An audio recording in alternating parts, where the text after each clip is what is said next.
The United States has withdrawn the last of its military out of Kabul, officially ending a 20-year war in Afghanistan that has become known for its massive failures and lies that cost trillions of dollars and the lives of Americans and Afghans alike.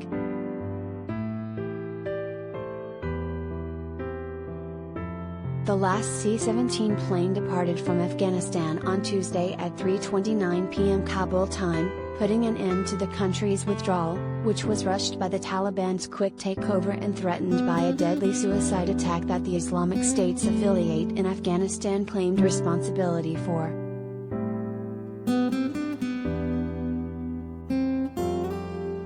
Tonight's withdrawal signifies both the end of the military component of the evacuation but also the end of the nearly 20-year mission that began in Afghanistan shortly after September 11, 2001, said Marine Corps General Kenneth McKenzie, who leads U.S. Central Command.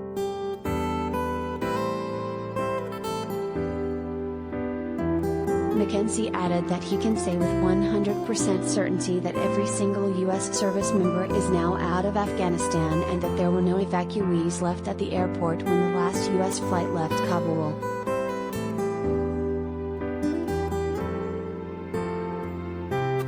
About 123,000 people have been evacuated since August 14 in one of the largest airlifts in history, though the increasing danger to Kabul's airport resulted in some Americans and thousands of Afghan allies left behind. The White House said Monday that about 6,000 Americans have been evacuated or otherwise have left Afghanistan in that same time.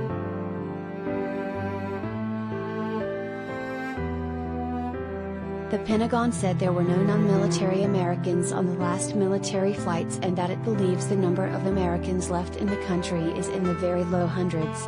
McKenzie also stressed that some Americans expressed they wanted to stay Afghanistan.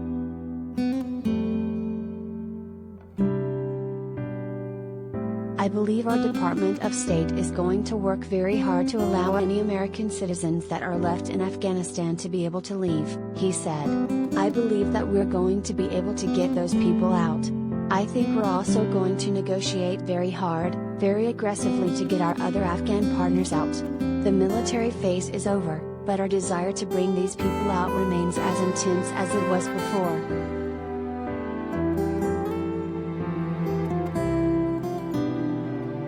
Earlier Monday, White House Press Secretary Jen Psaki said the Taliban has publicly stated it will allow people to travel outside of Afghanistan after August 31st.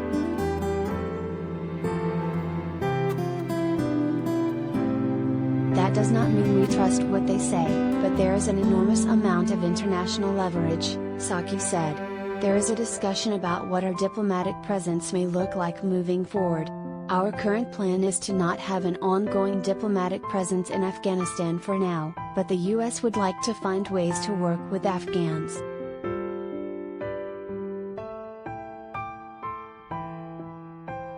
U.S. officials told The Wall Street Journal that a small handful of remaining U.S. diplomats also left on Monday and are safe in Kuwait. This means there are currently no U.S. diplomats left in Afghanistan.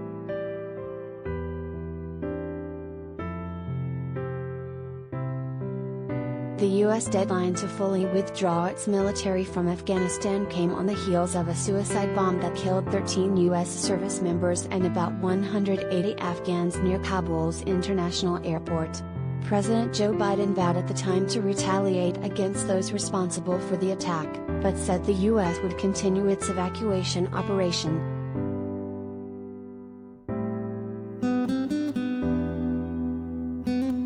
Since then, the U.S. carried out a drone strike it said hit a suicide bomber on the way to the airport, though the attack also killed 10 Afghan civilians that included small children. Early Monday, ISIS-K fired a wave of rockets at the emptying airport, one of which the Pentagon said was intercepted by its missile defense system.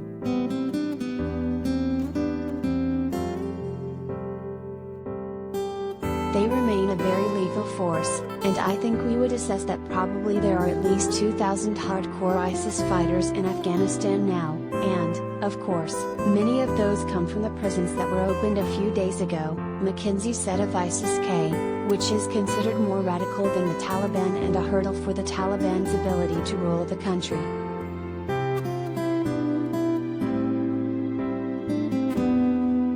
So that number is up and is probably as high as it's ever been in quite a while, he added. That's going to be a challenge for the Taliban in the days ahead.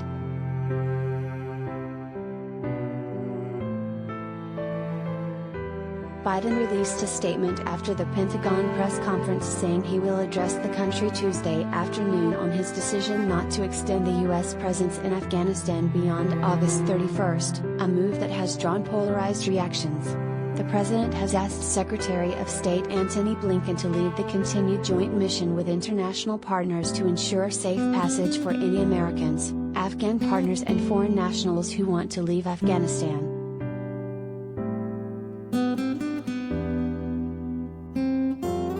Such a plan will include work to build on the UN Security Council resolution passed Monday afternoon, which shows the Taliban that the international community expects the group to deliver on its commitment to provide freedom of travel.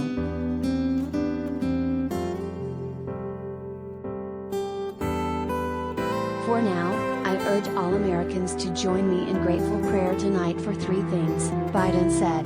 First, for our troops and diplomats who carried out this mission of mercy in Kabul and at tremendous risk with such unparalleled results, an airlift that evacuated tens of thousands more people than any imagined possible.